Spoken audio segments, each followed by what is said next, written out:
1969 அண்ணா அவர்கள் கண்மூடுகிற வரையில் காங்கிரஸ் எதிர்ப்பாளராகவே இருந்தார். திராவிட முன்னேற்ற கழகம் காங்கிரசின் எதிரியாகவே இருந்தது அண்ணா இருக்கிற வரையில். அண்ணாவுக்கு பிறகு என்ன ஆயிற்று? 1969 காங்கிரஸ் இரண்டாக பிளவுபட்ட பொழுது இந்திரா காந்தியினுடைய ஆட்சி கவிழக்கூடிய நிலையில் அதற்கு முட்டு கொடுத்தது யார்? திராவிட முன்னேற்ற கழகத்தின் 25 நாடாளுமன்ற உறுப்பினர்கள், கம்யூனிஸ்டுகள். ஒரு பக்கம் திமுக கழகமும் இன்னொரு பக்கமும் கம்யூனிஸ்டும் சேர்ந்துதான் இந்திரா காந்தியின் ஆட்சியை காப்பாற்றின. அன்றைக்கு 1971 என்ன நிகழ்ந்தது? இந்த காங்கிரசோடு தான் நீங்கள் கூட்டணி வைத்தீர்கள். அண்ணா, உங்கள் இதயத்தை எனக்கு இரவலாக கொடுத்து விட்டு செல்லுங்கள் அண்ணா, என் இதயத்தில் நீங்கள் இருக்கிறீர்கள் என்று சொன்னீர்களே.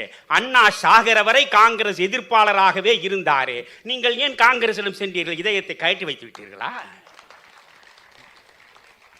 1971 காங்கிரஸோடு கூட்டணி வைத்தீர்களா? இன்றைக்கு மரியாதைக்குரிய என் காங்கிரஸ் நண்பர்களை பார்த்து நான் கேட்கிறேன், அன்றுதானே காங்கிரசுக்கு தமிழ்நாட்டில் கல்லறை வைக்கப்பட்டது நண்பர்களே. 1971 இந்திரா காந்தியின் ஒரே நோக்கம் என்ன? காமராஜர் எழக்கூடாது, மீண்டும் காமராஜர் எழக்கூடாது. எனவே எப்படியும் காமராஜரை தமிழ்நாட்டில் அழித்து விட வேண்டும் நினைத்தார். அதற்காக திமுக கழகத்தோடு கூட்டணி வைத்தார். அதை மிகச்சரியாக பயன்படுத்தி கொண்டார் கலைஞர். அந்த வகையில் கலைஞர் சாணக்கியன் தான். என்ன செய்தார் அவர்? 9 நாடாளுமன்ற தொகுதிகளை அவர் கொடுத்தார். இப்பொழுது திமுகவை எடுத்துக்கொண்டால் எப்பொழுது சொல்ல நாங்கள் போட்ட பிச்சை. முதலில் பட்டியல் வகுப்பை சார்ந்தவர் நீதி அரசராக வந்தார் என்றால் அது திமுக கழகம் போட்ட பிச்சை. இப்பொழுது வேலு திருவாய் மலர்ந்திருக்கிறார். மதுரையிலே உயர்நீதிமன்றத்தின் கிளை உருவானது என்றால் அது கலைஞர் போட்ட பிச்சை. 1971 9 நாடாளுமன்ற தொகுதிகளை நீங்கள் இந்திரா காங்கிரஸ் கொடுத்தீர்களே, அது காங்கிரசுக்கு நீங்கள் கொடுத்த பிச்சை. அந்த பிச்சையை இந்திரா காந்தி கௌரவமாக ஏற்றுக்கொண்டார். என்ன நடந்தது? 1971 தான் நடைபெற்ற தேர்தலில் நான் எஸ்ஜி விநாயகமூர்த்தி அவர்கள் நாஞ்சில் மனோகரனை எதிர்த்து வடசென்னை வேட்பாளராக நின்ற பொழுது அவரை ஆதரித்து பேசி 6 கூட்டங்களில் ஒரு கூட்டத்தை காமராஜர் கேட்டுவிட்டு என்னை கையை பிடித்து இழுத்து நிறுத்தி கொடுத்த பட்டம் தான் தமிழ் அருவி என்ற பட்டம். அன்றைக்கு 71 தான் கடைசி சட்டமன்றம் நாடாளுமன்றம் இரண்டுக்கும் நடந்த தேர்தல். அந்த 71 தேர்தல் சட்டமன்றத்திற்கும் நடக்கிறது, நாடாளுமன்றத்திற்கும் நடக்கிறது. நாடாளுமன்றத்திற்கு 9 தொகுதிகளை கொடுத்துவிட்டு அப்பொழுது தலைவராக இருக்கிற சி சுப்பிரமணியத்தை இந்திரா காந்தி அழைத்து, நீங்கள் எப்படியும் பிரச்சனை செய்யாதீர்கள், வாங்கிக் கொள்ளுங்கள், சட்டமன்றம் ஒருவரும் நிற்க வேண்டாம். 71 ஒரு சட்டமன்ற தொகுதியை கூட கலைஞர் காங்கிரஸ் கட்சிக்கு கொடுக்கவில்லை. அதையும் ஏற்றுக்கொண்டுதான் காங்கிரஸ் கட்சி அங்கே நின்றது. அன்று முதல் இன்று வரை நீங்கள் என்ன ஆனீர்கள்? திராவிட முன்னேற்ற கழகத்திற்கு பல்லக்கு சுமப்பவர்களாக மாறினீர்கள்.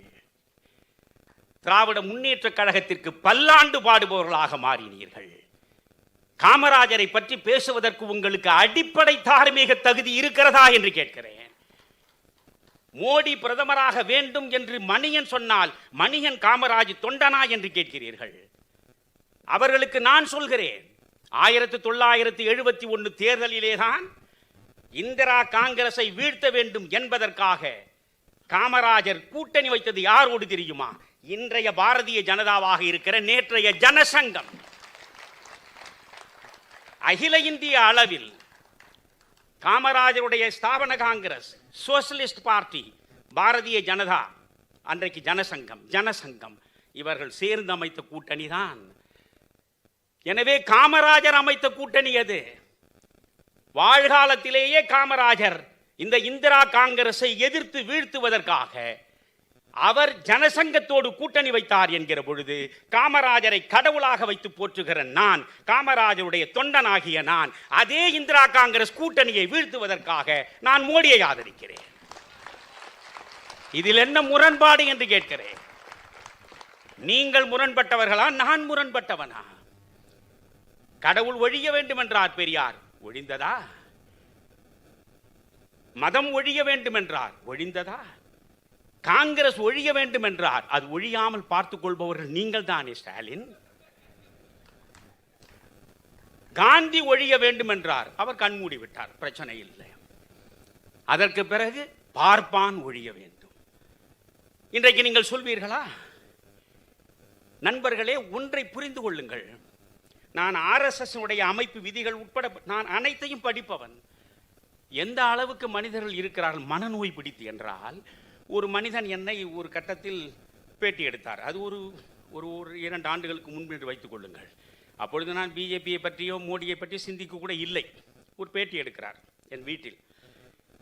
அவர் எடுக்கிற பேட்டியில் ஒரு பக்கம் மோடி புத்தகம் அந்த அலமாரியில் இருக்கிறது. மோடிக்கு பக்கத்தில் ஜின்னாவை பற்றிய புத்தகம் இருக்கிறது. நான் வரலாற்று மாணவன், MA வரலாறு படித்தவன்.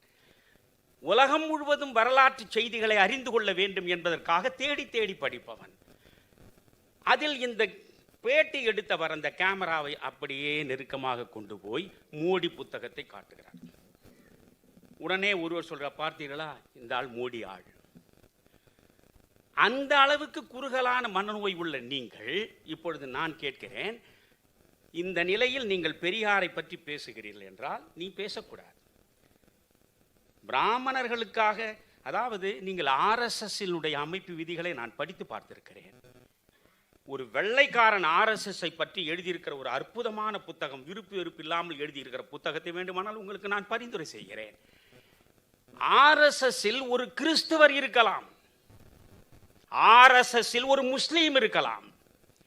ஆனால் நீங்கள் உருவாக்கிய நீதி கட்சி பிராமணர் அல்லாதார், பார்ப்பனர் அல்லாதார் மட்டுமே இருக்க வேண்டும். மானுட சமூகத்தில் ஒரு குறிப்பிட்ட சமூகத்தை ஒட்டுமொத்தமாக புறக்கணித்துவிட்டு நீங்கள் பேசுவதற்கு பெயர் சமூக நீதியா? நீங்கள் பேசுவது சமத்துவமா? அவர்கள் மனிதர்கள் இல்லையா? அந்த பிராமணர்களில் ஏழை எளிய மக்கள் இல்லையா? எத்தனை பிராமணர்கள் ஏழைகளாக வாழ்வாதாரமற்று இருக்கிறார்கள் என்பதை நான் என் வாழ்க்கை முழுவதும் பார்த்திருக்கிறேன்.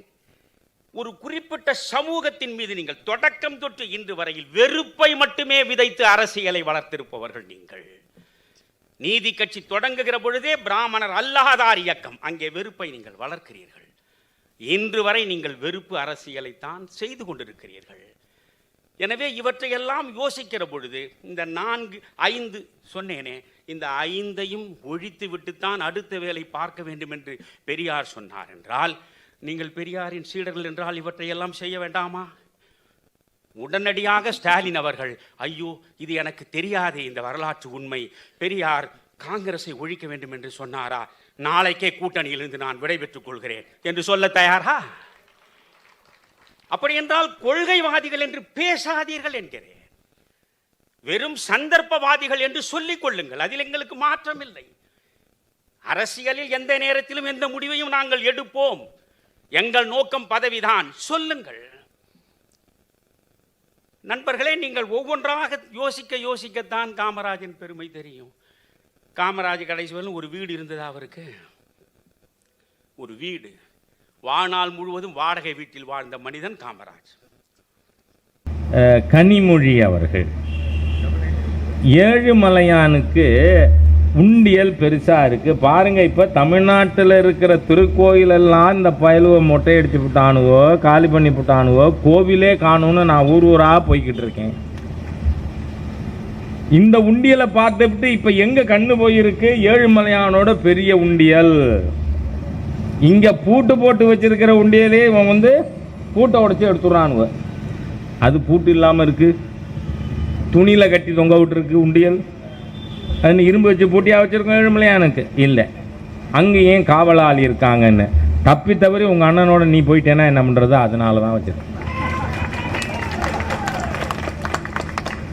நான் வணங்குற என்னுடைய காரைக்குடி கொப்புடை நாய்க்கு அல்லாயினமா கிரைஸ்தாயினமான 2 போய் எக்ஸ்ட்ரா போடுறதுல எந்த ஆட்சேபனையும் ஹெச்ராஜா கிடையாது.